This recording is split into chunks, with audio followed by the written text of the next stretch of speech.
Hello everyone, this is Amit Goswami and this is episode number 5 of the series The Quantum Brain.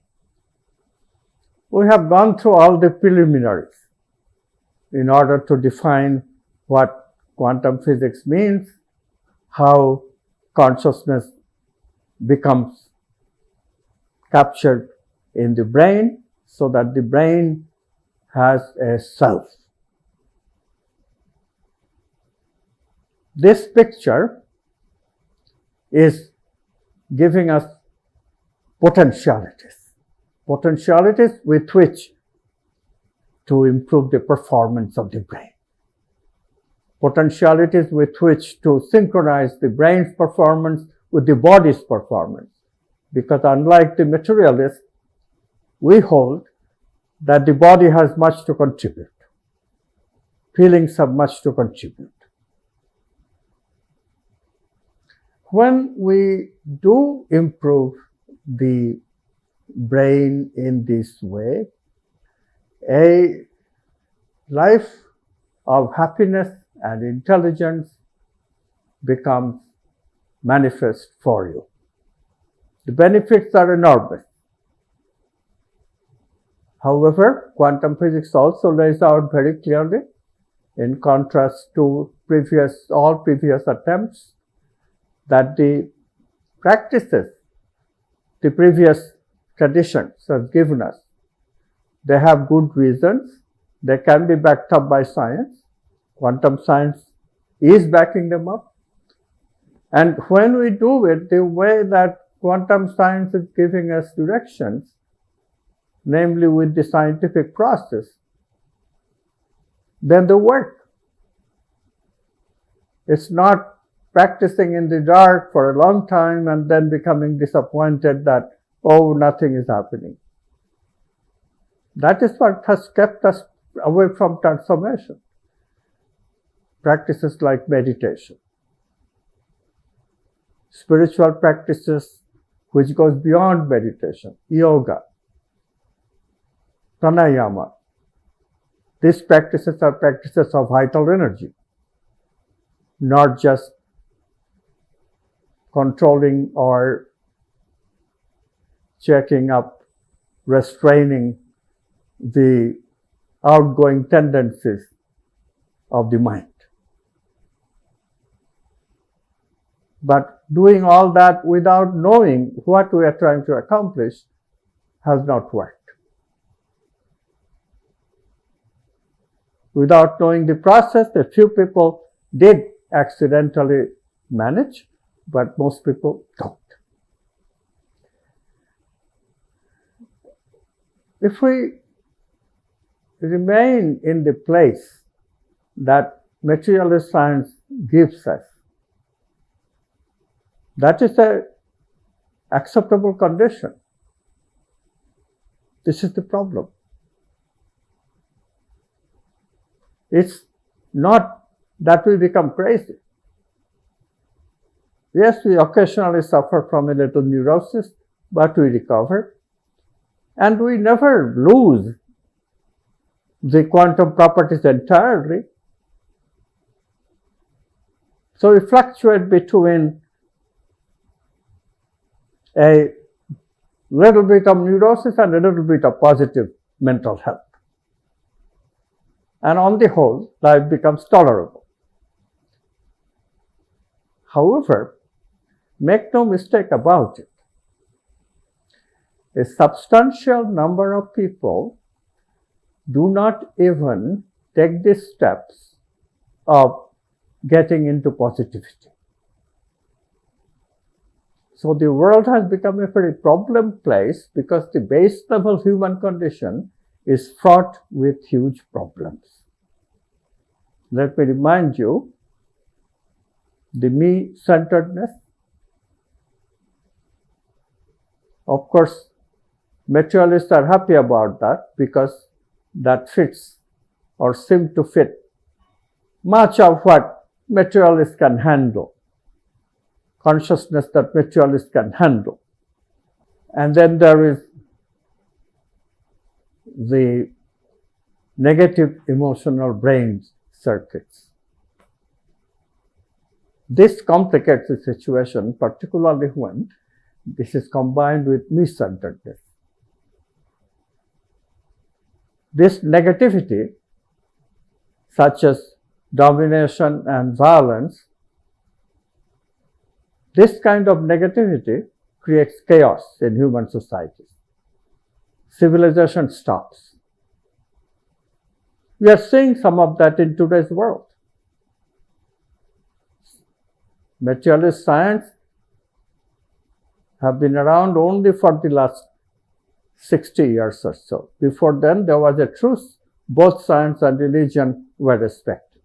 Now, neither science nor religion is respected because there is a worldview polarization. Each side has proven the other wrong, and therefore no side believes anything. Nobody believes in the religious moral values. But of course, nobody in the right mind actually believes that human beings are machines. But nobody knows how to do any better in science. At least that's what their position is. The better sciences already have been around for 40 years. But vested interests are so strong that people don't pay much attention, or at least try to keep the attention away from the breakthroughs that we are making in scientific data. New scientific data is supporting us. So let me be systematic and review. Consciousness is the ground of all being. And this involves the quantum principle of non-locality, signal-less communication. Quantum physics definitively shows that there is a domain of potentiality outside of space and time, and in this domain, if two objects interact locally, they become correlated, which means that they can communicate without signals. This is what is called non-locality, quantum non-locality. Only quantum objects have this characteristic. Newtonian objects cannot do this. And indeed, as soon as the quantum objects are manifested, waves become a particle, this correlation breaks up.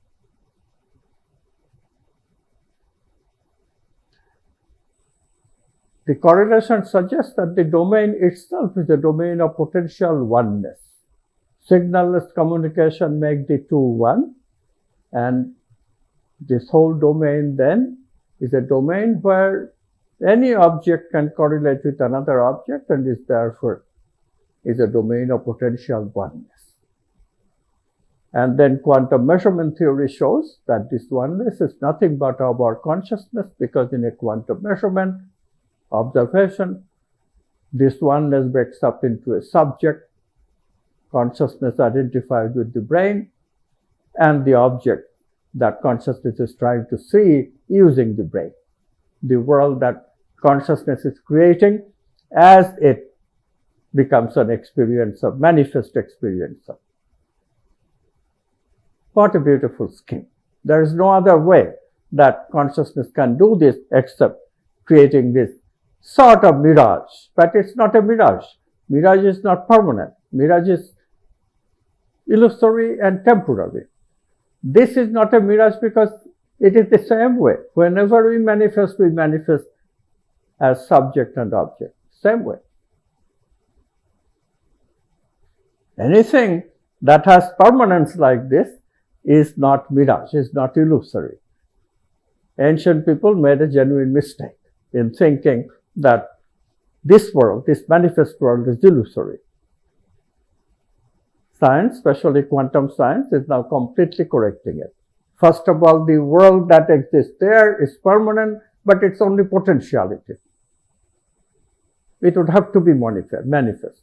And this world, the manifest world, yes, it is not permanent, it comes and goes, agreed, but it is also permanent because this is the way manifest world is. It comes back again and again with a continuity that we have, that we experience. that defines time. And time goes from the past to the present to the future as we experience it. Okay? And quantum physics has been verified by myriad experiments. You never have to suspect the wave nature of objects. You never have to suspect the domain of potentiality. Non-locality is well documented, well experimented feature of quantum physics. With non-locality, me-centeredness goes away. If two brains become one, which they can by simple practices, meditation, for example, will do it. Meditation with the intention.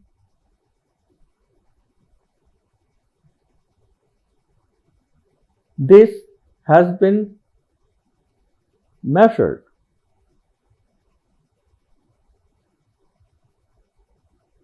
The neuroscientist Jacobo Greenberg at the University of Mexico actually demonstrated if two people meditate together, they communicate non-locally as proven by the transfer of brain waves from one brain to the other in response to a series of light signals. Signals create a potential, electrical potential called the evoked potential in the observer's brain. The correlated person is sitting in a Faraday cage, impervious to electromagnetic waves, and still her brain also shows the same kind of electrical potential as measured by electroencephalogram EEG machines. This you cannot refute, especially when 24 experiments all around the world have verified the same data. Two people can be correlated with simple intention and meditation. And when two people are correlated, they become one, although temporarily, but they become one. That means their me-centeredness is temporarily gone, is suspended. Of course, it comes back as soon as they return to their experience and immanent manifest reality. But they can correlate again. This is what they did in the experiment. They maintained that meditative state for the duration of the experiment. This is the beauty. Brain is there. It's not like the electron. You can only measure one time. Brain is a quantum object in confinement. And so we can do the correlation again and again, correlate the brains. And this is what we do in a relationship. In a relationship, we use the non-locality to come out of this me-centeredness. So the first remedy is clear. Second one, what to do about this negative emotional brain circuits. When John von Neumann, this great scientist, formulated his quantum measurement theory, he also pointed out that in quantum physics, objects can change in two different ways. In Newtonian physics, objects can only change continuously. Movement is always continuous. This is what we are familiar with because we live in a world which is Newtonian, largely speaking. Quantum at the macroscopic world loses all its potency. We cannot really demonstrate quantum effects very easily in the macro world. We have to go to the submicroscopic world, the elementary particles, atoms, molecules, then we can demonstrate quantum effects. But not at the macro world, except the living world.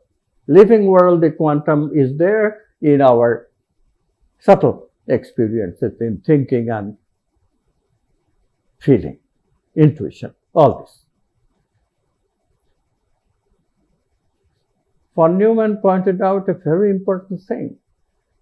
In quantum physics, movement can be continuous The movement of the quantum waves, that's continuous. Dynamics is continuous. In the domain of potentiality, movement is continuous. But when potentiality changes into actuality by the measurement, that is not continuous. That's a discontinuous movement. This is so important. Now I know, how do you picture a discontinuous movement? Fortunately, Niels Bohr gave such a picture long before von Neumann's theory came about. Niels Bohr was making an approximate model of the atom, a solar system model, which is approximate but very close to quantum, and uses quantum ideas halfway. So in this model, electrons go about the atomic nucleus. That part of the movement is continuous. Obviously, that part in von Neumann's language would be in potentiality.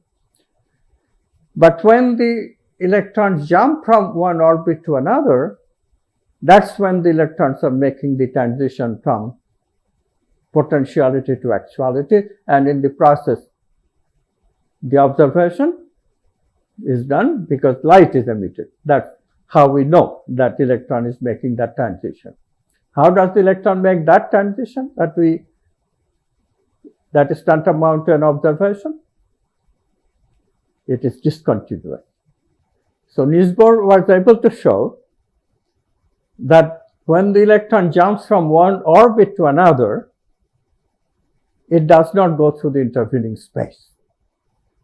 So this is the picture that you remember for a quantum leap. Bohr called it a quantum leap, quantum jump, and we still call it a quantum leap and quantum jump. This is approximate description of what actually is happening, but it's a pretty good description, and the advantage of it is that it's very visual. You can visualize it so easily. Now use the same model for a change in thought. Ordinarily, what we experience is change in thought as logical, rational. Materialists would say that's the only way to think. That's the only way we can think. The alternative is to subject to random thought. Rational thinking, logical thinking, step-by-step thinking, continuous thinking, Newtonian thinking. All are the same, denoting the same thing. Yes, changes can occur, but it's all gradual.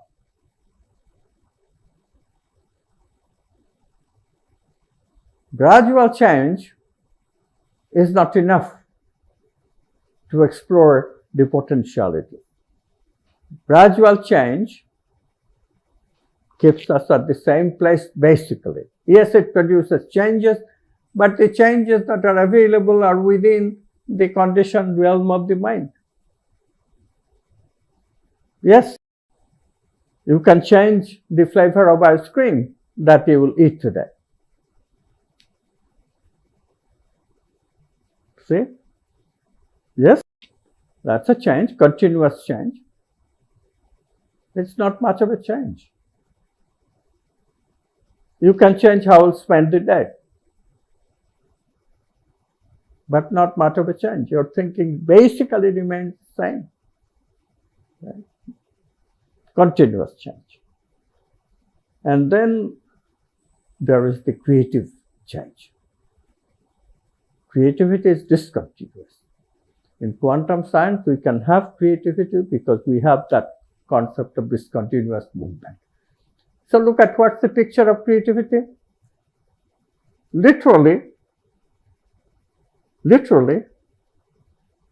you are jumping from one level to another without going through the intermediate steps.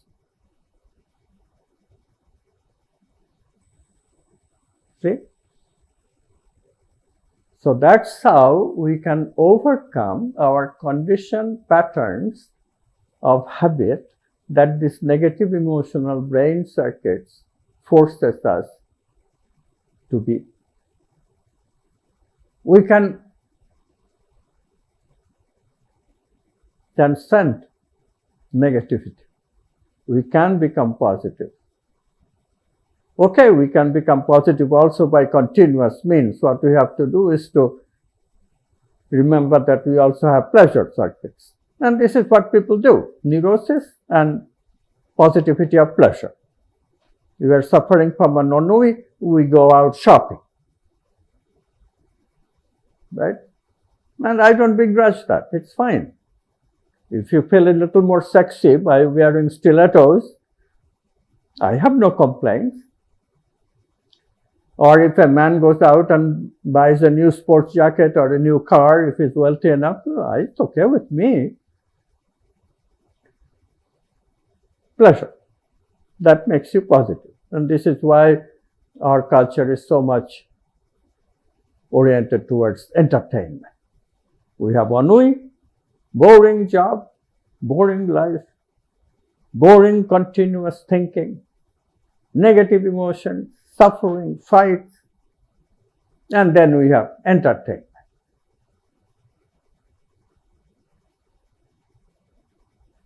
Alternative between pleasure and pain.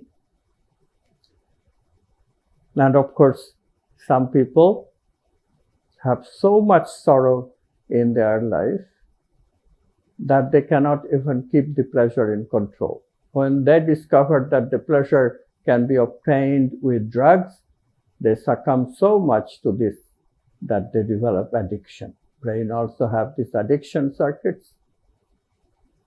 And you know where that gets people. We have a huge addiction problem in our societies all over the world. Pleasure, addiction come together. Not a very good combination. Alternative, get rid of the negative emotional brain circuits with positivity. Invoke creativity. Change character. But that will take this discontinuous movement, and we have the ability, right? Quantum leaps. Quantum principle. That's how quantum brain rescues us.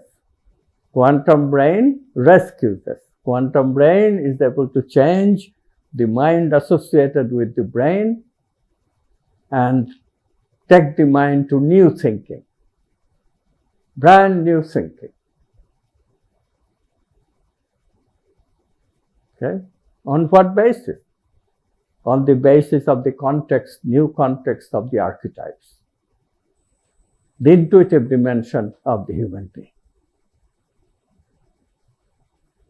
And to finish this story, we go back how the brain gets itself. How does it get it? That too is a new quantum feature. Newtonian objects don't have it. Newtonian physics only give us simple hierarchy. That's how elementary objects, elementary particles make atoms, atoms make molecules, molecules make bigger objects. But in quantum physics, in order for consciousness to identify itself with another system like the brain, or there are centers in the body too, it needs a tangled hierarchy. Then only quantum physics says consciousness gets caught in that tangle, and so long as it stays caught, it has a self. But it does not have to stay caught. It can get out of the system anytime. As soon as it does it, it becomes unconscious again. This picture, tangled hierarchy, tells us that we can get to a level of self that is very alive with the oneness of consciousness from which it comes. Only memory making and processing our experience through the mirror of memory gives us the ego, the constricted consciousness. But we don't have to accept it. Then what do? Do we have to meditate with a partner all day in order to stay in non-locality? No. Quantum physics is saying there is another way. Make a relationship with tangled hierarchy. Then this bond is so strong that this bond can be revived with much simpler means than having to meditate. Just simply thinking, just simply feeling will do it. And you can do it at a distance. And then again, you are in that tangled hierarchical relationship, and therefore it won't let you forget the non-locality. It keeps you expanded consciousness. In the expanded consciousness, the archetypes and intuition come to us much more readily. So the ultimate goal of taking charge of the brain is transforming the brain so that it becomes very sensitive to intuition. Okay? Well, this is what we are going to do. We are going to explain the brain becomes so mediocre that we lose the creative capacity. We lose all these non-local capacities. We don't have to succumb to this mediocrity of the brain. Why do we settle for it? Tangled hierarchy can keep us expanded. Tangled hierarchy can take us to these intuitions of the archetypes and keep us non-mediocre forever. The transformation becomes permanent. Okay? This whole story we are going to unfold pretty much in this series. Stay tuned.